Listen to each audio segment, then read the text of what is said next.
Good morning and welcome to this week's recruitment discussion with Jump. This week we're going to hit a topic which should be very close to every business owner's heart, let alone a recruitment business owner, but it's often overlooked. Are you innovating or just doing the same as always? As always, we'll start off with some stats just to sort of put the sort of case together. 89% of customers are more likely to make another purchase after a positive customer experience. Businesses can grow revenue between 4 and 8% above their market when prioritizing better customer experience. It takes 12 positive customer experiences to make up for one negative experience that a customer has with you. And 78% of customers have backed out of a purchase due to poor customer experience. Think about all those clients that ghost you and all those candidates that ghost you.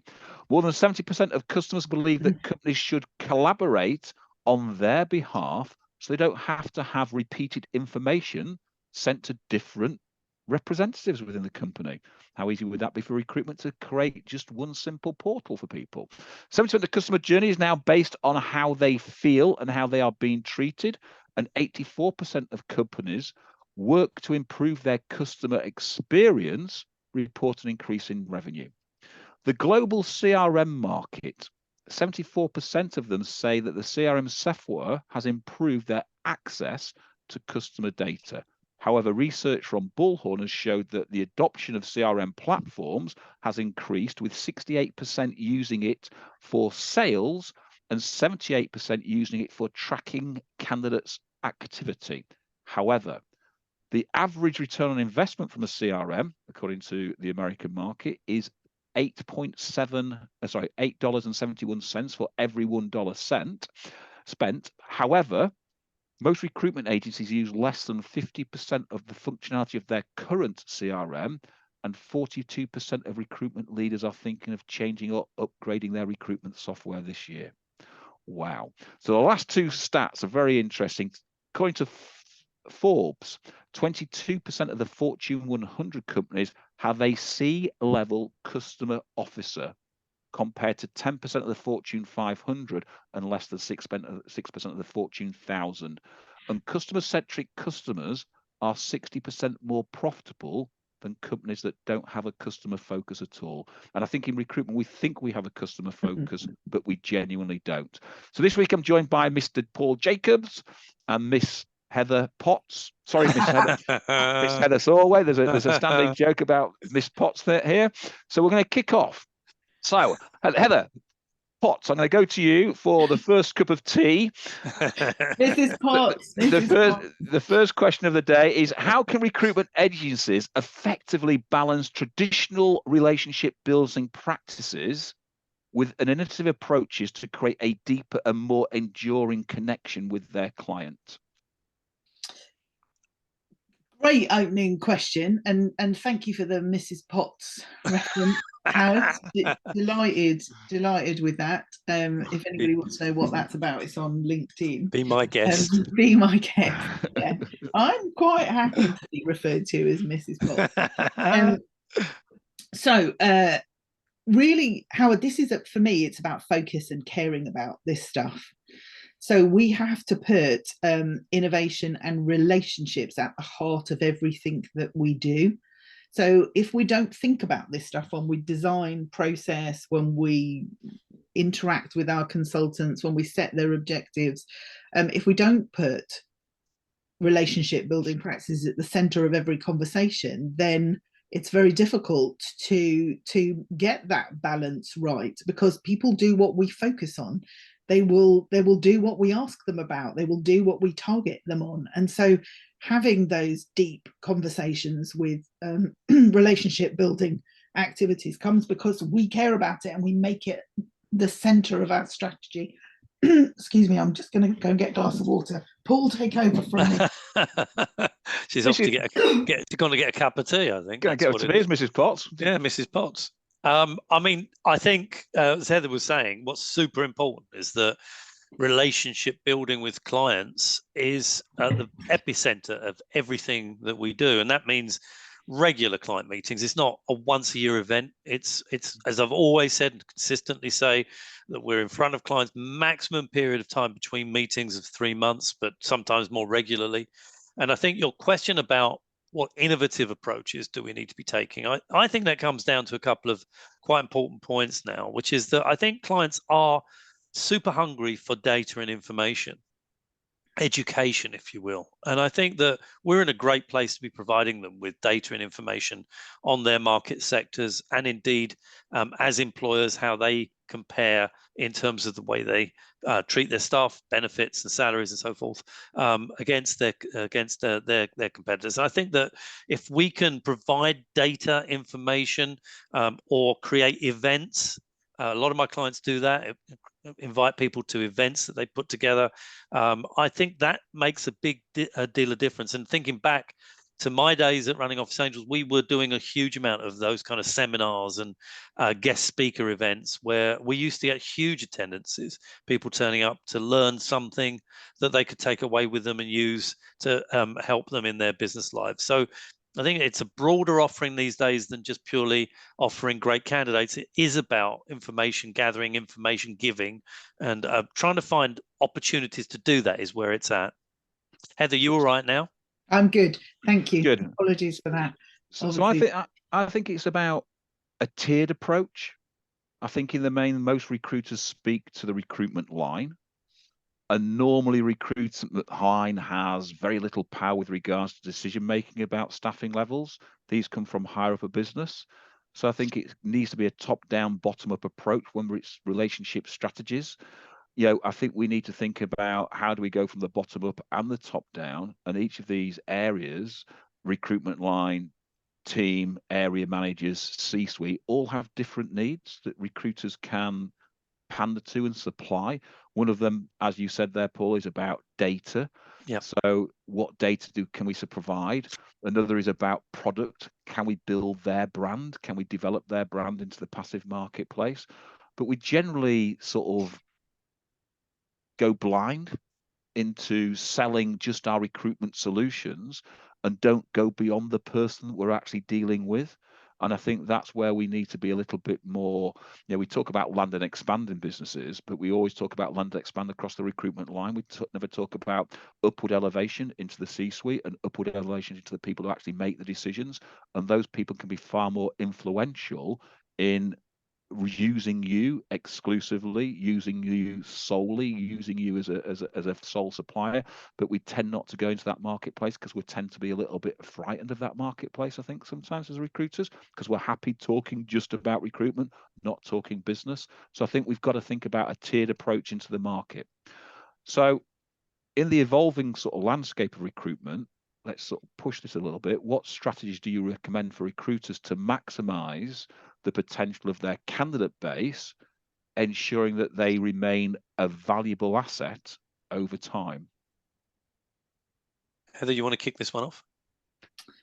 Yeah, I mean, this is a classic. We were just talking before we went online about using our CRMs effectively, and spreadsheets, and recruiters, despite having fantastic CRMs with fantastic technology, using spreadsheets.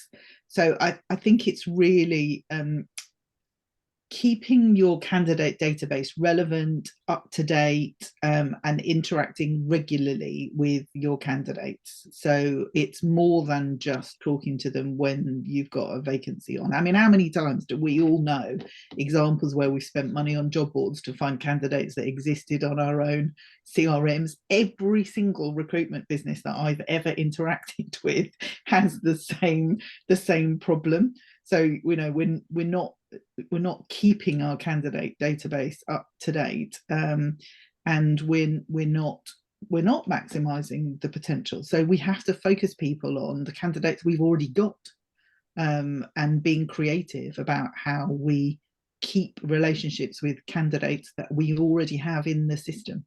And candidates' criticisms of recruitment businesses is always that they don't get feedback from us, we don't interact with them, we as soon as they're not successful, we disappear. And I know some of you know that I'm helping my son with job search at the moment, and our experience with recruitment businesses is hideous.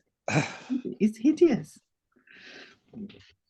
Yep. And I mean, look, I think our stock in trade is our ability to identify candidates who are the best candidates in the market, not on the market.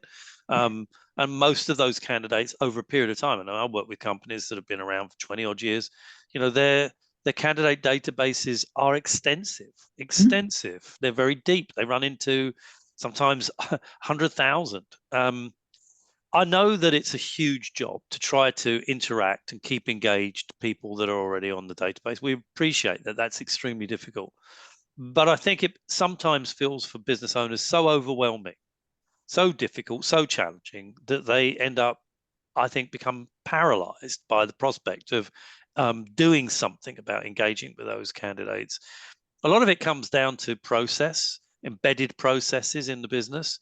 You know, we do have a habit, and I'll pick up on Heather's theme, of avoiding doing the things that we should be doing, i.e. keeping CRMs up to date, making sure that dates are put into the systems, that we're reminded to speak to candidates on a regular basis, and so forth. And we let consultants get away with it. And I say that from 50 years of working in the industries. Is not a new phenomenon. You know, how many times have you heard people say, well, she makes us a lot of money, so we kind of forgive the fact that they're rubbish at admin. We don't even think of it in terms of marketing or sales. You know, it's admin. And we let people get away with stuff like this. You know, our CRM is rubbish. No, it's not rubbish. You just don't use it properly. So I think this point is a big one. It isn't an easy subject, but there are a whole range of methods of keeping in touch with candidates, not about purely letting them know about roles, but a variety of methods of keeping in touch. We said earlier, giving clients lots of data and information, keeping them educated. That applies to candidates too. There are lots of reasons from the perspective of marketing to contact them on a regular basis, to keep them engaged with your business, not just through the CRM, but also via LinkedIn and other social media methods. You know, and a really tiny example of that actually, Paul, springs to mind in amongst all my really appalling experiences with dealing with agencies as a candidate, was that one stood out who clearly can't help my son. He's not got enough experience for them, but they recognise that he will have in a couple of years' time. And so they got one of their quite junior people to offer to give him a hand with his CV, and just spent 15 minutes writing him an email with some suggestions about his CV that was really friendly and chatty and lovely.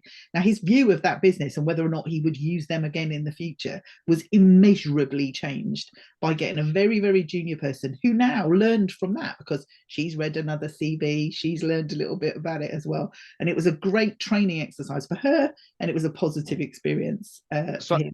So I'm going to give you a slightly different slant then on this, because I think we seem to bypass our data and we're looking at the obvious data.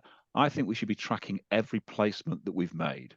And if you looked at every placement that you've made over the last 3 years, yep, and put them in blocks, and then put what percentage are still working, you can now go back to your clients and have a proper conversation that last year we placed 95 candidates, and out of those 95 candidates, 91 are still in place. So you can have a proper percentage placement, but you can also have a proper duration. So how valuable is your recruitment service? This really gives you an understanding of your service. How good is your service? If you then looked at all the people that you sent for those positions and where they are now. Yeah, and that's the bit I think we miss, Howard, is what happened to all those people who weren't successful, and what did we do with them?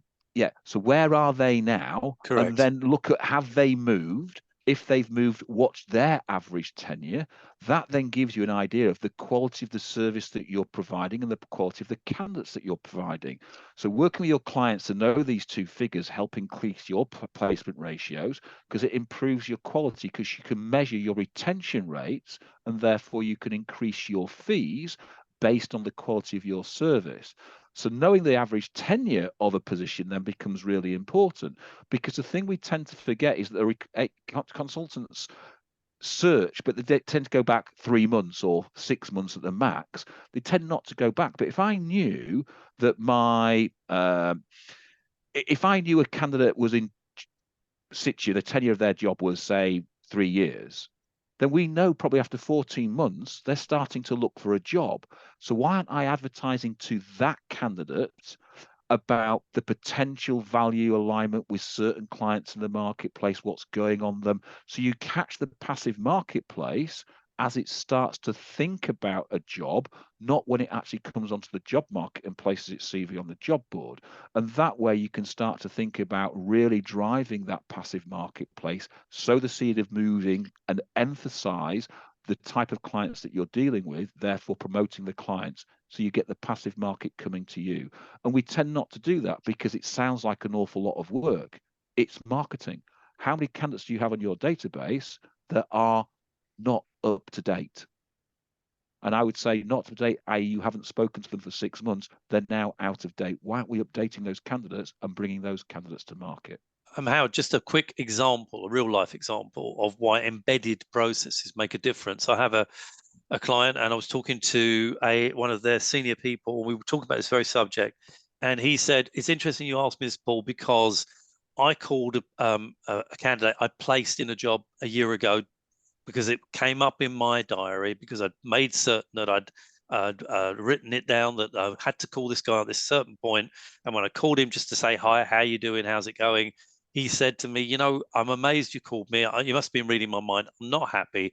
I'd like to change jobs." And he said, this morning, I've got confirmation I've placed him in a new role.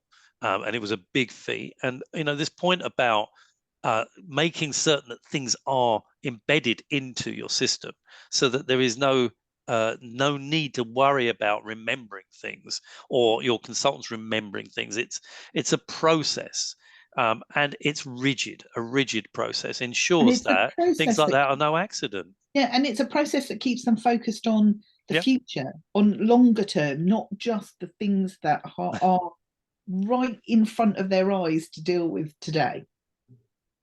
So I think the answer to that question is we don't do it because it's a long-term investment in our candidate marketplace, and we want that instant gratification, and therefore we tend not to do it. But if we look at those candidates, if I have that candidate coming to me first, I've got first mover advantage on that candidate. I don't believe there are any things now such as an exclusive candidate, but that's pretty damn close to it. You're right. If you get that candidate before that candidate goes onto the market because they start to think about it. So to move on, can we then start to share examples where we've worked with successful recruitment agencies that have innovatively, if I could say the word. Interesting word. Thank you, Mrs. Potts. Adapted their pricing model to meet the dynamic needs of their clients. Yeah, I can give you some very good examples. You know, I think we always talk about getting retained exclusive opportunities. You've kind of touched on it there with candidates, Howard, where you've said get ahead of the game, get hold of a great candidate. No one else is aware is looking for a role, and you're in a very strong position. That's also true, of course, regarding vacancies or assignments from clients. And when it comes to pricing, one of the things we've discussed in the past is talking about retained and exclusive opportunities. And in the past, when you look at standard classic search and selection agencies, they tend to charge more than your standard recruitment business.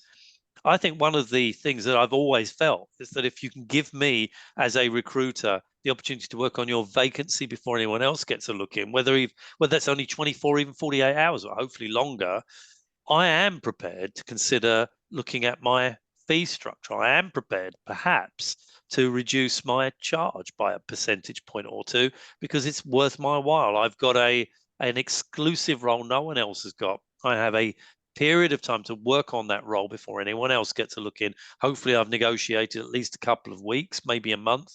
And I think under those circumstances, I should have a guaranteed placement. Would I be prepared to shave a percentage point or two off of my fees for that? Probably. And that is the diametric opposite to the classic search and selection model. And we've done that with a number of clients who've had enormous success from this process. Because in the end, if the client has a warm or very hot relationship with you, they already trust you, and they feel comfortable about giving you the role and comfortable to give you a lead time over your competitors, and you feel very strongly you can fill the role, then you have literally got yourself a guaranteed placement. Why would you take on a job exclusively or retained unless you felt very comfortable that you could fill it? You wouldn't. So I think there are pricing mechanisms. And also, just the last point I'd make is, particularly for smaller clients, perhaps startups, staggered payment terms, for example. Who amongst us doesn't use, for example, PayPal paying 3 installments given half an opportunity? Why don't we think of those things to offer to organizations that are maybe suffering from tight cash flow, maybe startups, and looking at how we can support them during their formative years? So I could go on and on about different pricing models. We don't have the time, but it needs some imagination. It needs to be thought about, when in general terms, people use standard terms and conditions of business that when you read them haven't changed enormously in 50 years. If you look at that, Paul, that's, a simple, a stepped approach on that, a third of your fee on acceptance, third of your fee on start date, and a third of your fee when the rebate period runs out, helps your cash flow, helps their cash flow to a certain degree. So there's lots of ways that you can innovate your pricing structure. Could you, I remember sat there, quite pointedly with CP, and we worked out on certain invoice values, and it was based on the invoice value, not based on the recruitment value, that if we reduced our invoice by 1%, okay, it didn't actually mean anything to us, but it actually meant if they paid quicker. So if we said, if you can pay in 14 days rather than 21 days, we can reduce our 1%, and therefore our cost of borrowing was covered by that 1% because we get the money back quicker, and it helps with our cash flow. So there's lots of different ways that you can innovate a pricing model to hit your client needs. But I think one of the things that it certainly is very more on the European market, they pay on acceptance. They don't pay on start date. That's true. And therefore, if you want to really look at the quality of your business, for looking at everybody that has been offered a job, how many accept the job, and therefore, again, there's another stat you can go back to the client with the quality of your service. And therefore, if you want that, you pay on acceptance rather than pay on start date. Let's drag our start dates, our payments quicker, and bring our payments quicker into the business. Part of the reason that they can do that, Howard, particularly in Germany, though, is that culturally, when you accept a job, you start, and we don't always have that culture in all of our markets. And I think there's really something about the effectiveness of your team in getting that engagement and knowing that you can only do that if you know that they're going to start. But if you look at the quality of your service, and I know that dropouts have been a very big conversation over the last 18 months. But if you look at the quality of your service, if you've got 4 or 5% dropping out, is that worth offering to the client and say, look, 95% of our people offered actually start the job that they're offered. And therefore, if you want our services, it's this percentage, but we want payment on acceptance. You can only do it if you've got the service levels at the place at which people are willing to do that. And if you haven't, I can say, if you haven't got the service levels at that level, it says something about your service and why haven't you? And therefore, you change your service, then you go back to then driving your price up. So I think to move on, Paul, because I've got loads of questions to ask. So if you look at then how can recruiters ensure that their pricing structures are not only innovative, but are aligned with perceived value? And I think that's the question. Clients don't see our pricing structure as a perceived value. So how do we change our pricing structure? What do we do to our pricing structures so clients see it as a perceived value? Well, firstly, I mean, let's start by saying that terms and conditions of business that we all send out to our clients are important, but why do we, I sometimes ask questions, why do we bother printing standard percentage fees on perms when nobody, and I mean nobody, ever charges at full rate card? Nobody does. I've never seen it ever in 50 years. So you kind of question what other industry outside of recruitment publishes charges, but then immediately offers discounts. I can't think of any, frankly. When do we ever stand up and say this is our fee at 25, 30%? Never happens. So you've got to look at that. And you ask the question, why is it that clients are scornful, if you like, about our terms? Well, I'll give you that as the perfect example. They know very well that the moment they ask for a discount, we'll drop our trousers. That's what happens. It's been going on forever. So if we're going to get to a point where we are able to provide evidence that we're worth our fees, it's got to be based upon a number of things, not least the fact that we are super close to our clients, a bit around the points we've been making, that we provide services and support systems for our customers that go over and above just providing great candidates. And we're close enough to know what services and support systems they need from us. And we depart from those meetings that we have on a regular basis with our clients with ideas and thoughts, and we go back with solutions that we think would be useful and helpful to our clients. So we are very innovative. We're very proactive with our clients.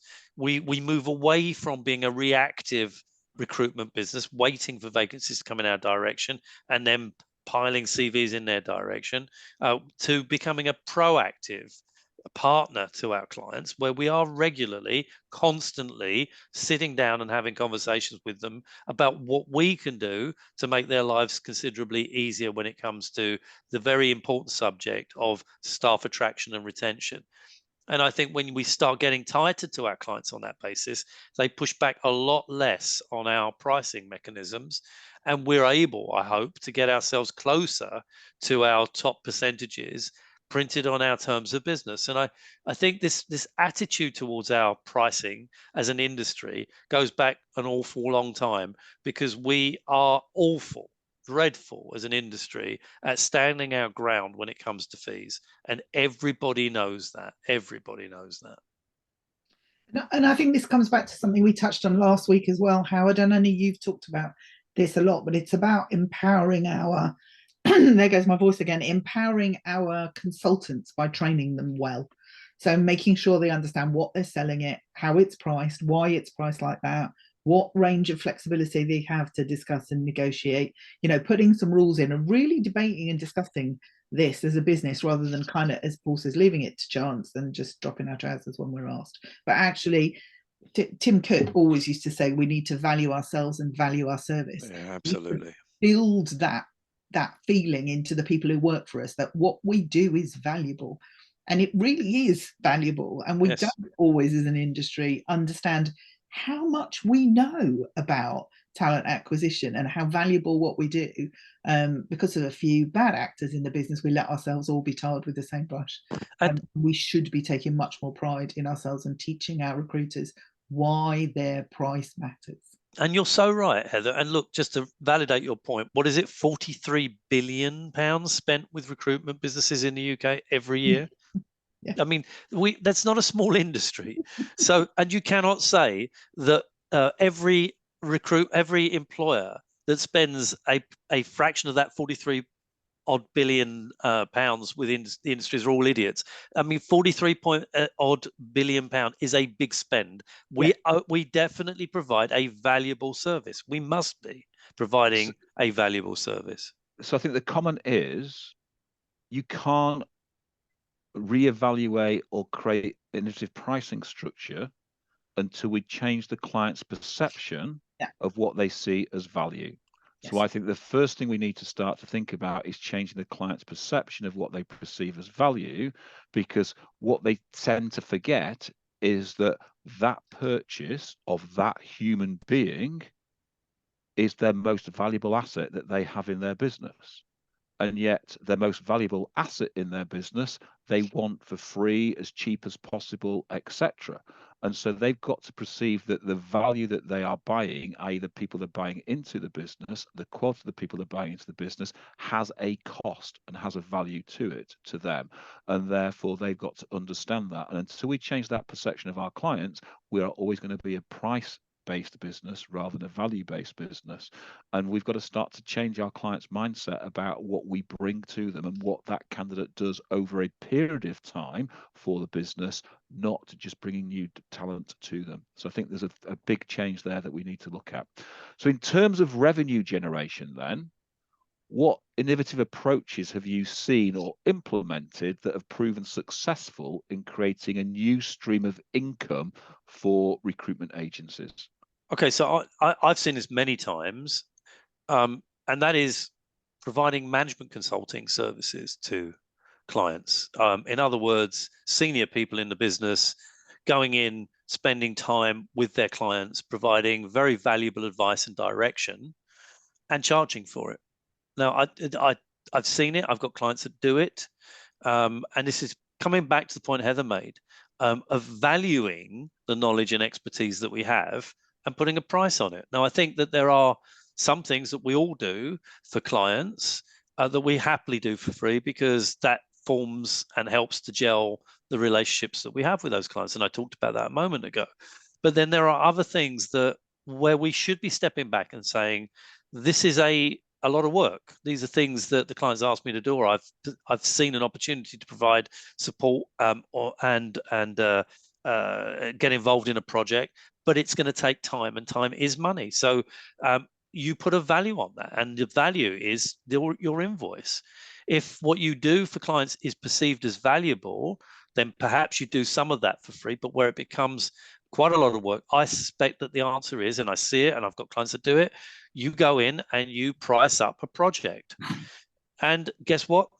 Clients pay for that, will happily pay for that, because they recognize that what you're providing is outstanding expert advice worth listening to, advice worth implementing that will make a significant and positive difference to their business. And we have that ability, we have that knowledge, and we have that experience. Don't give it away for free, always. Yeah, and I've seen some successful project-based recruitment, where you're going and there's loads of stuff post IR35 around delivering project teams rather than individual recruitment and shifting the emphasis. But actually, Howard, I know you asked for success and successful examples, but I've had a lot of experience of this not working because recruitment owners come up with alternative product streams, but then don't incentivize their teams to sell it, to talk about it, to deliver it, and so that attempt to create alternative revenue streams just fails because it gets in the way. I saw a couple of people try to do psychometric testing and assessment centres, but actually just annoyed the recruitment consultants because it slowed down the recruitment process and they wanted faster decisions. So you need to be pretty joined up about asking people to do things that step aside from their way of making their commission. So it's about that training the people. Yeah. If you're going to put a new solution in, it's train the people. And I think lots of recruitment agencies, recruitment is recruitment, and well, that's what the clients think. And we compound that message because we never innovate. Yeah. And even the simplest ways to recruit, we never innovate. And I think we've got to start to look at how we can improve our services of offering it. And I was thinking about this when I sort of wrote the question, and I was coming up from London last night after seeing a client last night, and I was thinking on the way back about how to answer this question. And I thought, let's take a simple thing. Let's take the simple thing as a car door. It originally had no windows or locks. Then windows came in and it became a more comfortable ride. Then locks became in because they made security. The windows, then they made it wind up, they made it wind down. Central locking came in. Then electric windows came in. Then electric key fobs came in. The door still opens and closes. So they've innovated. I love your example. It's a great analogy, Howard. Were you taking hallucinatory drugs during this point? I can't describe what was sat across from me. Anyway, so I was sat there and I was thinking, but the car's door's there to open and close, but it now does so many multifaceted things. Recruitment is recruitment, but we never innovate on how to make that better, quicker, faster, and easier and nicer to do. And so once we start to do that, then we're in a very different place. So what you're talking about, Pat, and what you're talking about, Heather, is you're right. if we didn't train people to wind the window up and wind the window down, then it's a useless product. We don't train our people to sell recruitment as it is as best they can. And so when we implement a new product, psychometric testing, retained services, etc., they fail. And the other reason they fail is because, again, we want that instant gratification. So we've got to start to think. And I'll talk about the business that I was in with. We went from 100% contingent to 65 to 70% retained. We took our average fee from 3.5K to just short of 18K in a marketplace that didn't take retained business. But we trained our consultants to sell psychometric testing and sell retainers. Once the client understood what was the benefit of it, they bought it. And that's the thing. You've got to believe. Now, it was really interesting watching the consultants who were a little bit, well, I'd rather go with my contingencies because it's a quicker fee, until the first guy who sold the retainer chalked up 15 grand on the board, and they went, oh, 15 grand fee. Went, no, 15 grand retainer. That's the first third of the fee. And it was interesting. 2 days later, he put another 15 grand up. 3 weeks after that, another 15 grand up, all the same. And you could suddenly see people's penny drop. Actually, here's a service that pays a lot more, as they're chalking up 3 grand. He's chalking up 5 times as much, okay, in simple goes. So we've got to start to think about how we communicate and how we develop our processes, and then how we train and develop our processes for our staff to be able to follow them. So, question, and this is a question that, Paul, you were particularly interested in earlier on today. Okay, with increasing resilience on technology or reliance on technology in the recruitment processes, what specific technology or tools do you recommend for streamlining attraction and retention of clients while maintaining a personalized and human touch in the hiring process? So, I'm sure you'd like me to come up with some fancy answer to this, and start quoting what particular technologies people should go and purchase and start using, but I'm not going to do that, because what I'm going to say is, can we please use our CRMs properly? Because we spend a lot of money on CRM systems, license fees and all the rest of it, and we don't use them properly. If I had £1 for every time somebody had said that their CRM system was rubbish, I could have retired years ago. The truth is, most, if not all, of the CRM systems, to a greater or lesser degree, are entirely effective. We just don't use them properly. The computer says no. So can we start using our CRM systems to the extent that they will really help us maintain contact with clients and indeed candidates, without having to go out and spending fancy down amounts of money on brand new technology, most of which doesn't actually fit with our existing tech stack anyway. Don't spend more, use what you've got more effectively. And if you do get to the point the way you genuinely feel that what you have isn't fit for purpose and that you want to upgrade to a better system, fine. But let's get to that point first. So yes, of course, you can wander around these expo halls that we all go to and be amazed at some of the new technologies coming out. And there are some tremendous bits of software that I find amazing, not least, the areas around candidate attraction systems that a lot of our clients have been using for a long time. But I'm sort of, as I say, averse to saying go and look at all that stuff when I know that the kit we already have we don't use as well as we should. So get your embedded processes well and truly embedded into your CRM, use it effectively, and if you do that, unquestionably, and we've used examples, you will generate more income. After you've done that, then we can look outside and see what else can help the business. It's making me smile listening to you, Paul, because there is a quite well-known recruitment leader who been around in this industry, pretty well known, who I will leave as nameless, but who was invited to speak at an event by Bullhorn, and turned up and was asked a question very similar to this, and forgetting momentarily that he was there as a guest of Bullhorn, said, "Actually, I think all CRMs are crap." And he wasn't ever invited back to speak. Strange that. But the point he was making is it actually matters very little which one it is used. You know, there's a million decisions to make, and it's not, they aren't all crap. Some of them are great, some of them are better than others. But the issue is when you get a new CRM in and you spend loads of time on the project and you get trainers coming in and you're talking to your consultants about how to use it, you know, yeah, of course you're going to get an uptick in productivity because you're talking about using the CRM properly. And if you replace your CRM, you're doing that, you're putting loads of effort into it. So could we not put the same amount of effort into an existing CRM and reinforcing process and reinforcing the benefits and the processes that we've got in our existing CRM? So yes, of course, sometimes you need to add on new tech and need to take advantage of new, but it's really the project is what makes the difference. So I'm going to absolutely agree with that, and I'm going to ask Richard Price, because obviously he's got his hand up, whether he's got a question to ask us. I've sent him a quick text to see whether he has a question to ask. So if you have a question to ask Richard, if you want to pop it in the chat box, that'd be great. Technology. We tend to like shiny things in recruitment, and we tend to sort of bring everything in and buy it. Okay, and I think what we tend to forget is it doesn't matter what technology we bring in. Okay, we've got to learn how to use that technology. And I keep hearing this word constantly.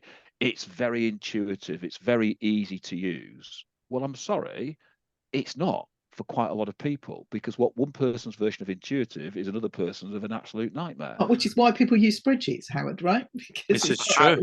I was just going to move on to that. So the amount of people that I know that have got very expensive, CRMs, and yet they've got lists and lists of spreadsheets, and all their data is on spreadsheets, etc., etc., etc. And the more silos that you have your data in, the harder it is to mine your data and get real information out of that. So before I start to think about new technology, I start to think about what technology I've got and how am I utilizing it to the things, which is what you two came out about with. But then once you have that technology, I think what it's about is connecting that technology together. And I think that's the most important part of technology, is that your CRM should be your central hub, and everything should then spring off that hub. So you should never have to leave your CRM. You should never have to go outside your CRM for absolutely anything. And therefore, everything that should be recorded inside that CRM and developed within that CRM.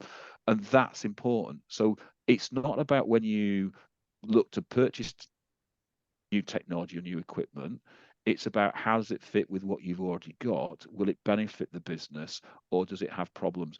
And if you think about this from a technology point of view, that's what business analysts do every day about every process in their business. They see what the knock-on effect of that process will have on the rest of the business and whether it's worth bringing in. And what you'll probably find with most technology that you're bringing in, it doesn't really help the current technology, and therefore it has a massive blockage to the business, and therefore people don't use it. And so you've got to start to think about the training and how that technology connects together before we move further. So the final question: how can recruitment agencies then strike a balance between innovation and adhering to industry standards? Because there's quite a lot of recruitment that has industry standards. And are there specific best practices that an agency could adhere to when trying to stand out from an overcrowded marketplace that's vastly majority of the market looks the same? So how do we stand out? You want to kick this off, Heather? Well, just to tell a story, I remember having a conversation with a guy who'd been in recruitment for 15 years. He was a director of a fairly big recruitment business. And he asked me a question. And I was like, well, that's a conduct regs issue. And he said, oh, what's the conduct regs? And you kind of go, really? You don't know that there's laws that govern what we do in recruitment? So just in case anybody's listening has never heard of them, the conduct regs are the rules. So please make sure that your recruitment business is complying with the conduct regs. I rarely come across a recruitment business that isn't, but they are quite important. So that's my 2 pence to add to that, Paul. Well, of course, and you're right. I mean, we have a government act, Employment Agencies Act, that governs our industry. But I think this goes kind of beyond, and you're absolutely right to say this, but I think it goes beyond that point. I think it's about your own values and behaviors and what you believe in, and not falling into the trap of taking shortcuts or taking risks that could ultimately impact your clients or indeed damage your own reputation as a business. I mean, everybody obviously wants to build their profits, build their revenues, increase their productivity. There are points, and we've all experienced them, where we have to step back from particular transactions and situations and ask ourselves, even outside of legally where we stand, is this a situation I'm comfortable with? And I think, if you're going to have a long-term business, you want to build a robust business that's going to be around for many, many years. Your reputation and how you behave and how your people behave are singularly the most important thing about your business. What you don't want to do is get in the mud and dirt with others and scrabble around and do things that perhaps later on you'll regret doing in order just to make a placement or get a temp or a contractor out. I'd also add that one of the things that I think is super important at the moment is, as we move deeper and deeper into the innovative new AI that we're seeing in the market coming in, which we'll all adopt in due course. One of the things I would say is that the level of human interaction that we need to have with our clients to separate ourselves, which is part of this question, from our competitors, is of paramount importance. The more technology that comes in, the more it releases us to spend time with our clients and our candidates. And in the end, if we come back to a very basic old-fashioned principle, people buy people. And we have an opportunity coming our way where we'll have more time to spend in front of people, our clients and our candidates. Sitting in an office, staring at a screen all day long, 5 days a week, is not going to help you to build relationships with your clients or create distance between yourself and your competitors. So use the technology, whether it's the CRM or indeed any other technology you bring in due course, to buy you time to spend with clients, more time with clients and candidates face to face, where we get the chance to be true consultants. The other thing I would add to that, sorry, Howard, I know we're getting close to time, is DE&I. So, clients aren't bored with DE&I yet. Yeah, it can be difficult to get some recruitment businesses to be engaged and understand how important it is, but clients aren't bored with it yet at all. And so I do think that having a really good DE&I strategy and a loud and public DE&I strategy can be really helpful in making you stand out from the crowd. Difficult to get some recruiters to engage with. So I'm going to try to answer this question and then weave Sarah's question into it as well. So I think the question there, are the specific best practices? So I think the first question is to find out, what does good look like? What does great look like? And it's not what does great look like from our point of view. It's back to how we answered that first question. It's about what the perception of what good and great looks like from our client's point of view. And then if we can strike a balance between that innovation, then industry standards will become part of that. But also part of that is what good looks like when you start to develop your own technology. What does good use look like of your technology?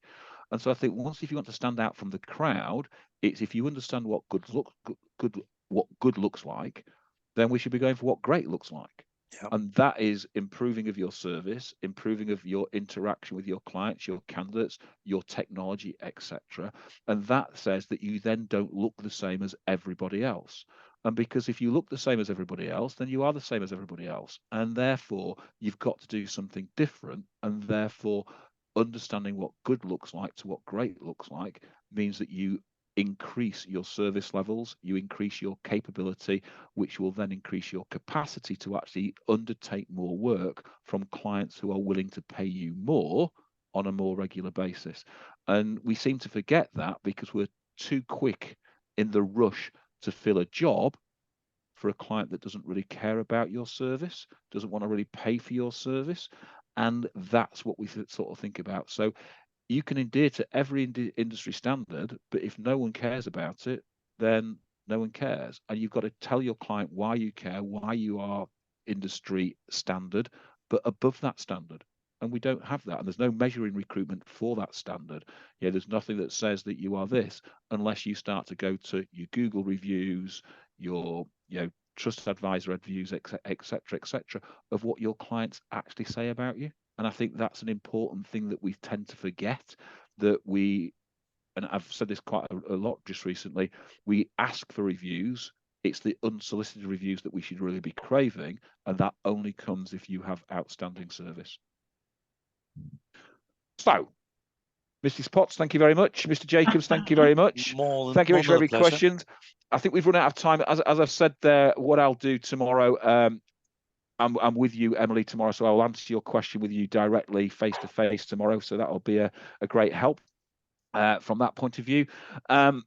Next week, we've got a very interesting webinar next week. Next week, we're going to talk about increasing your business development capabilities without increasing your headcount. So it's going to be an interesting conversation about how we can actually increase your business development capabilities without increasing your headcount. And we're going to look at that from a SME point of view right up to a corporate point of view. So we look forward to seeing you all next week. Paul, Heather, thank you very much. Ladies and gentlemen, thank you very much. Look forward to seeing you all again next week. Take care, everybody. Take care. Bye-bye. Bye now.